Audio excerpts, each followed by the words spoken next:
Hi, everyone. This is Michael Francis. I'm here to go over training today, October 17th, 2024. And today's training session is going to be misconducts versus MAM, which everyone should know. It should be a minor act of misconduct. So tonight's meeting, we're going to go, what is it? What's the difference, and how do we apply the correct rule for the situation? So what is misconduct? So it's Rule 7, Article 1. It talks about gestures, abusive language, persistent foul play, over aggressive foul, disobedience, showing disrespect to referee or officials. Obviously, persistent foul play, that's unacceptable on the spirit of the rules. And so they can include like over aggressive fouls, including elbows to the face, headbutting an opponent, using profanity, language. They're all classified as misconduct. Taunting, berating, and ridiculing an opponent are also other examples of misconduct. So it's kind of a broad range. It's got to be very severe of the situation. It's only your judgment to determine if it grants misconduct. So what do we do? How do we deal with it in the situation? So the first Article 2 talks about commits an act of misconduct during interval time. So interval time, it talks about the same things in between periods, during timeouts, before you restart, after a goal, and before you take the penalty throw. So you've called a penalty, and before you take the penalty shot, that is all interval time. When that happens and you call a misconduct, no matter who does it on which team, there is an exclusion for the remainder of the game, and the teams are even up. So there's not going to be an advantage to one team or the other. So during interval time, basically, the player is done for the game, and with an immediate substitution. And that's how we take care of in interval time only. If the misconduct happens during regular time, and it could be the first or second, and when I talked to Dave Albertstein yesterday, he said it also includes the third, but they're going to make a minor change to the rule book that they're excluded from the remainder of the game, and if they continue to be disrespectful for any other act of misconduct, then you can award a penalty throw with a substitute, obviously with a substitute in the reentry area. And if they continue to go in that direction and just continue to be disrespectful, you could also award a red card to that player. Now that's pretty extreme, but it gives you a lot of tools to combat this kind of behavior that we're talking about. Now the Article 4 is kind of interesting because the person already has 3 personal fouls. And if it's their third personal foul, which is a regular either exclusion or penalty, what happens is if you call him misconduct because you don't know he's already got his third, but now we have a 4th foul. And what will happen there is it's an automatic, it's going to be, you're still done for the game as a misconduct. And it's going to be a penalty throw, and a substitute can't come in until 7-3. The difference is on Article 4 versus 5 is if the third foul happens to be a penalty foul, a normal penalty, personal foul, and they continue to argue, you would give them a misconduct, and then if the desk tells you, hey, that's his 4th foul or her 4th foul, then it's a second penalty. So you're going to get 2 penalty shots out of the deal. Still, the substitute has to be in the rejection in the exclusion area or the reentry area. And the first penalty shot is going to be a dead time penalty shot. The second one will be a live time penalty shot. So any questions on misconduct? Okay, I'll just keep going. So this is kind of how a high level flow works. So what happens, we'll start with misconducts, and it happened during play. If the answer is no, then obviously that's going to be interval time. So no matter who commits it, the player's done for the game, and the teams are always going to be even. This is after a goal, after you call a timeout, in between periods, and before you administer that penalty shot. So it's a really simple answer for those scenarios. Now, during live play, if there's a misconduct, is there a misconduct during play? Yes. And we'll continue with no. If was it a personal foul? Actually, we'll go with the yes. So if it's yes, it's one of the personal foul, then the players excluded the remainder of the game, and the substitute sits in the exclusion area. If it's no, then that means it's their after the third personal foul, which would be considered their fourth foul. The excluded player is removed for the remainder of the game. A sub can't enter in for 20 seconds until 7-3, which is 20 seconds, change of possession, or a goal. And then on the other one is if it's a penalty foul, then they're removed from the remainder of the game, and a second penalty foul is awarded. So if there's a penalty foul on the third one, and they end up having, you call a misconduct, that's 2 penalty fouls. They're going to go ahead and have to shoot 2 penalty fouls. So we have kind of a player escalation for the scenarios, and basically, as it continues to be disrespectful and commits any other act of misconduct, the penalty throw is awarded. This would be their 4th penalty foul. And if they continue to be disrespectful in any manner to the referee, taunting player, then you can also issue a red card. So that's kind of like the high level flow process when you're refereeing the game. Instead of looking at it, you can just use this as your example. All right, the next page is minor act. What's a minor act of misconduct? Well, we call it, in short, it's an MAM, and that's what we put in the book. It's Rule 7, Section 12. It's something that can be awarded. It's not sufficient enough to award a game misconduct for the remainder of the game. So minor acts are gestures directed at players, referees, taunting, gestures, shoving, pushing, sinking a member of the opposing team, and acts of simulation. So these are up to you to decide if this is a minor act of misconduct or misconduct. So you have to weigh this out. This is what your decision is going to be based on. Usually I'm looking at players that, let's say you have a ball under, and then the guy shoves the guy underwater after that. Yeah, that could be a minor act of misconduct. Shoving, especially after goals, shoving players down. So there's a lot of opportunities on minor acts of misconducts. And this helps keep the players in the game. Depending on the level that you're dealing with, a lot of times a minor act of misconduct will set the tone. So you don't have to actually give them misconduct for the remainder of the game. All right, next slide. So what happens in minor act of misconduct? Either team during play, the player is excluded for 20 seconds or the earliest convenience of 7-3, which we all know it is, goal, 20 seconds, or change of possession.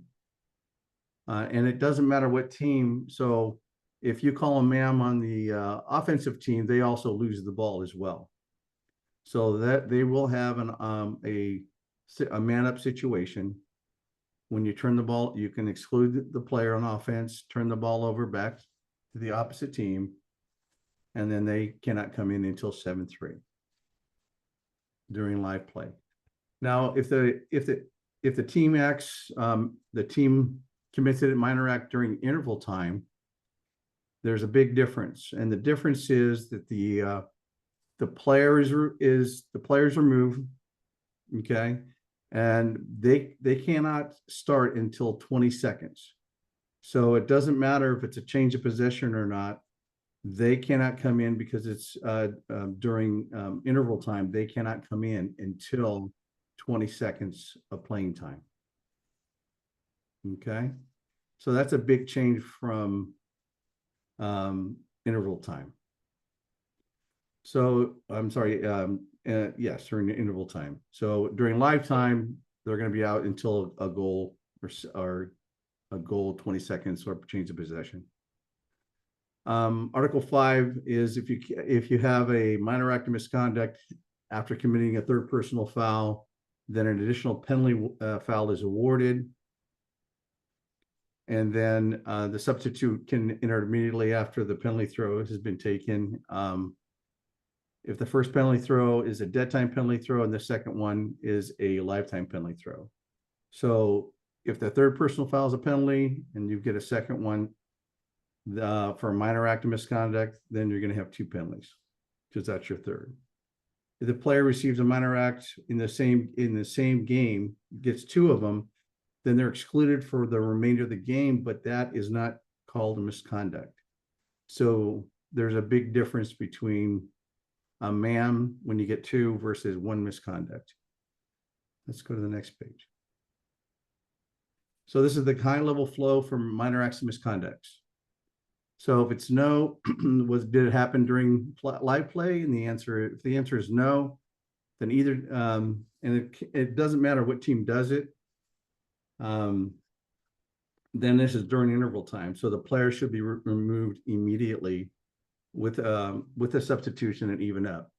And you'll notice this sometimes you'll have a situation where a player, coaches call timeout and immediately there's a minor act of misconduct. Well, the coach doesn't get an advantage.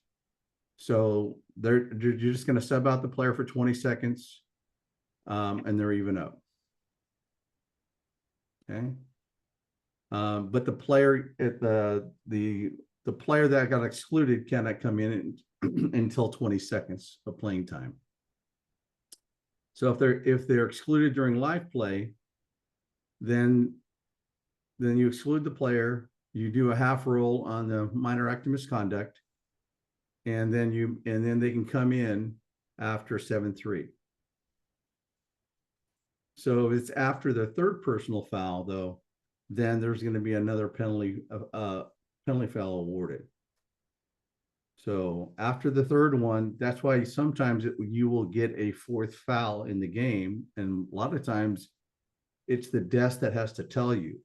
So you need to be aware of that and make sure that the desk knows if they happen to get a fourth foul on a player that is a misconduct or minor act of misconduct, you need to know right away because no matter what, it's going to be a penalty. So in this case, the player escalation, they can receive a second minor act of misconduct.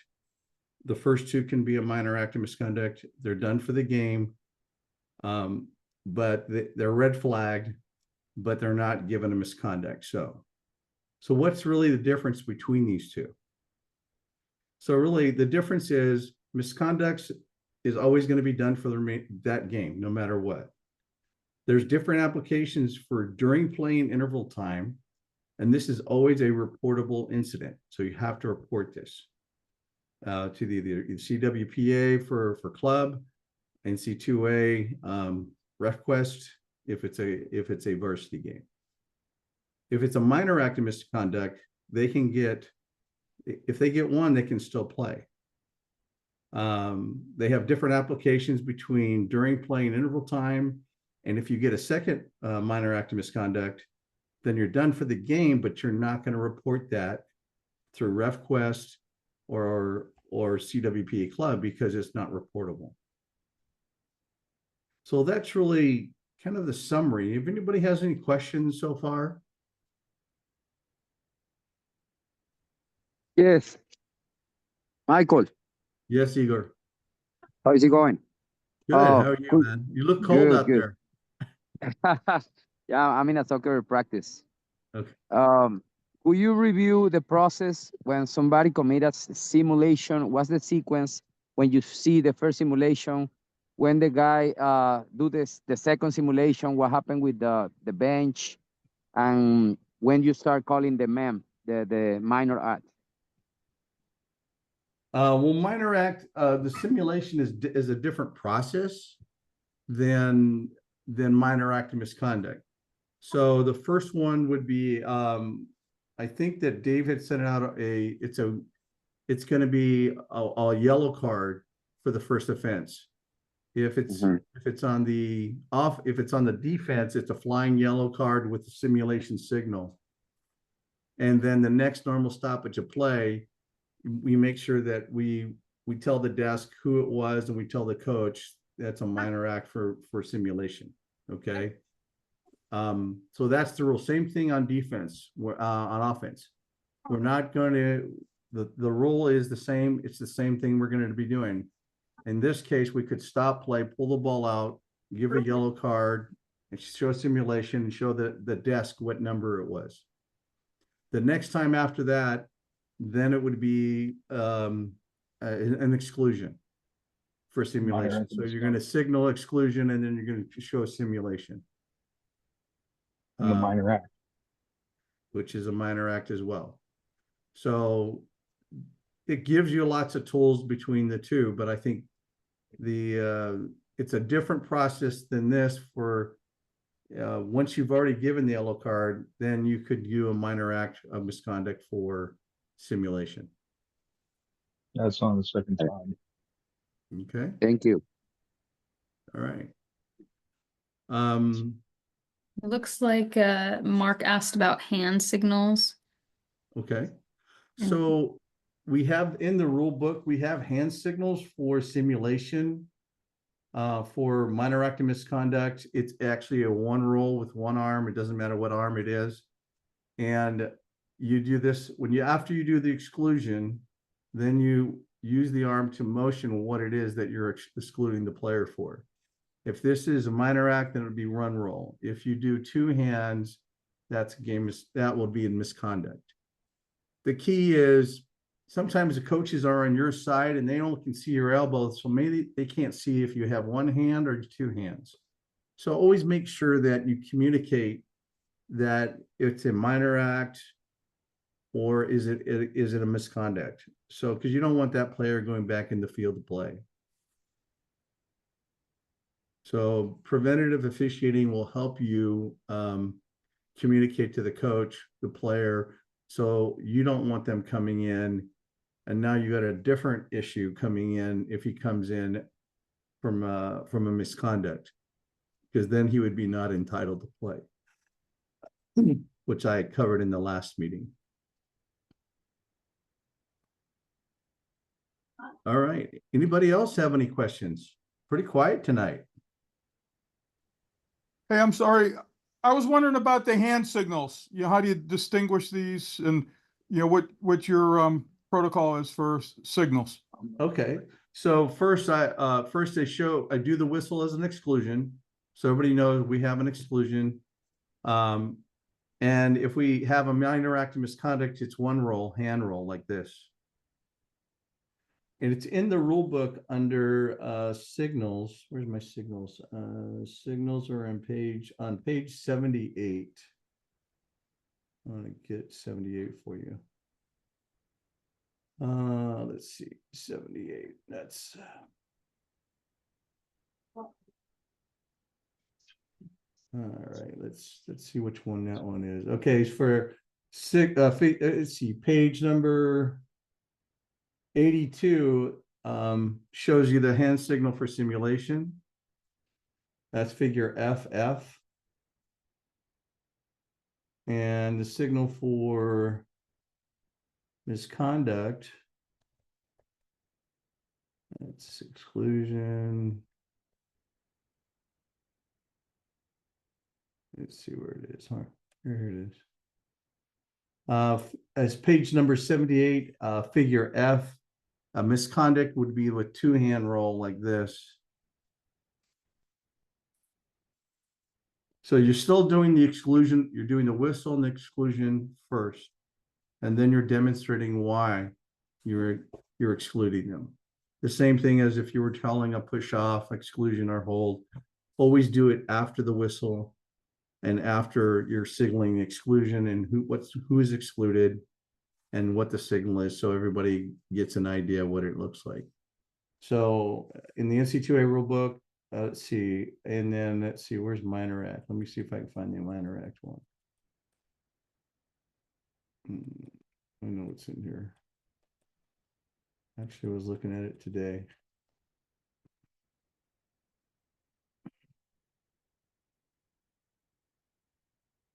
Figure on page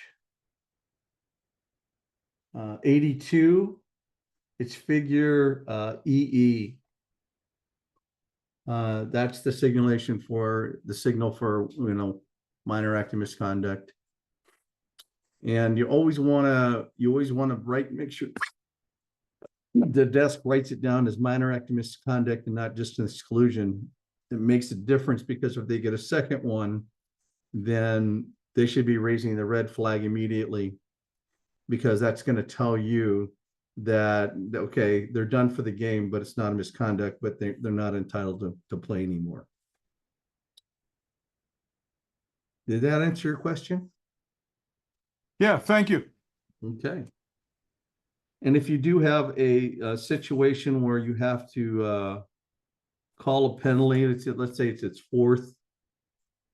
the fourth foul scenario. If you notice, we only have 3 boxes in personal fouls. You're still going to write it down in the ledger, but it's going to be called a PM.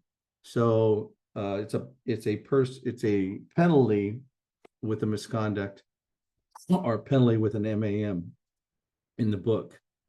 Because if that's their 4th foul, we still have to register it as a 4th foul. You probably might want to put a little box, or create a little box for the 4th one. If there isn't one, there's not going to be one. So just so it adds up when you start adding up the exclusions and penalties, to make sure you know, whoa, how come I got one too many? It's because they couldn't put it up at the top. But that's how you mark it in the books for the desk secretary. All right, any other question?